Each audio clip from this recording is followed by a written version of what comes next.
بسم اللہ الرحمن الرحیم ان الحمد للہ۔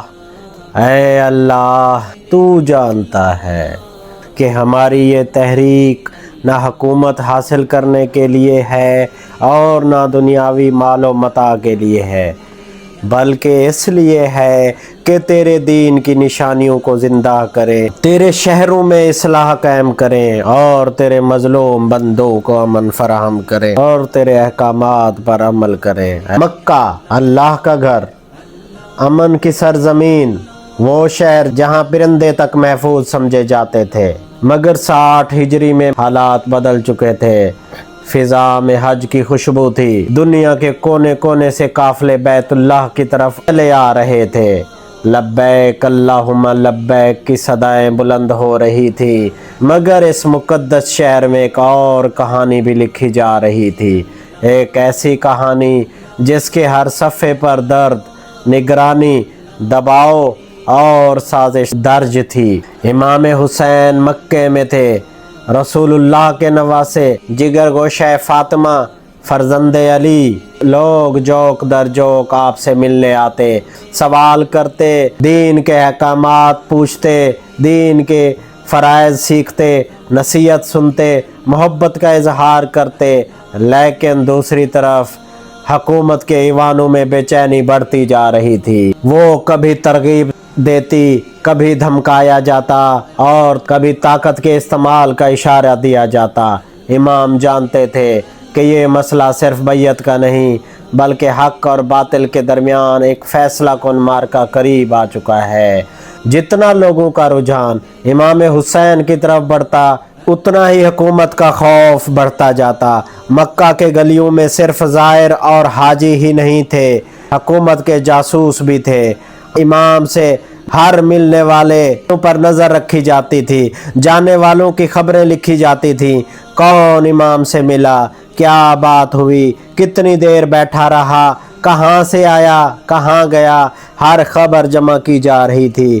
امام حسین کے خلاف پروپیگنڈا بھی کیا جا رہا تھا۔ سرداران قبائل اور مکہ کے سرداروں کو بھیجا جاتا کہ حسین ابن علی کو بیعت پہ آمادہ کیا جائے۔ کچھ لوگ ڈرانے کے لیے آتے کہ حکومت کے سامنے کھڑے ہونا خطرناک ہے، کچھ کھلے الفاظوں میں دھمکیاں دیتے تھے، لیکن امام حسین جانتے تھے کہ مسئلہ صرف بیعت کا نہیں۔ اگر بات صرف بیعت تک محدود ہوتی تو اتنا دباؤ کیوں، اتنی نگرانی کیوں، اتنی بے چینی کیوں ہوتی؟ وقت گزرتا گیا، ادھر یزیدی حکومت ہر گزرتے دن کے ساتھ زیادہ سخت اور زیادہ بے قرار ہوتی جا رہی تھی۔ پھر وہ خبریں پہنچنا شروع ہوئی جنہوں نے صورتحال کو انتہائی خطرناک بنا دیا۔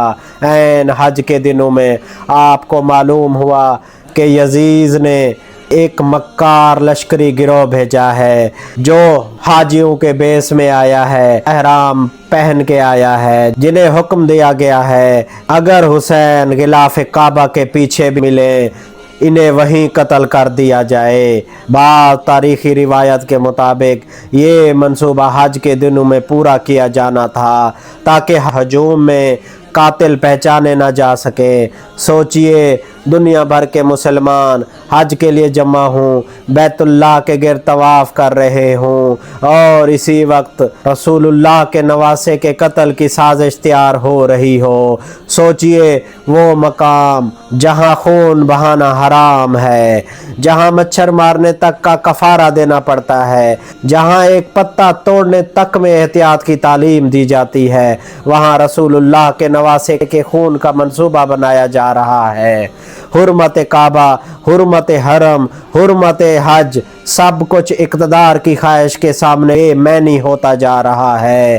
اس موقع پر امام حسین سے منسوب ایک مشہور قول نقل کیا جاتا ہے کہ اگر مجھے مکہ سے ایک بالشت بہر قتل کیا جائے یہ میرے نزدیک اس سے بہتر ہے کہ میری وجہ سے مکہ کی حرمت پامال ہو۔ یہ حرمت کعبے کا مسئلہ تھا، یہ حرمت حرم کا مسئلہ تھا۔ اگر تلواریں اٹھتی، اگر خون بہتا، اگر قتل حرم کے اندر ہوتا تو خانہ کعبہ کی حرمت پامال ہو جاتی۔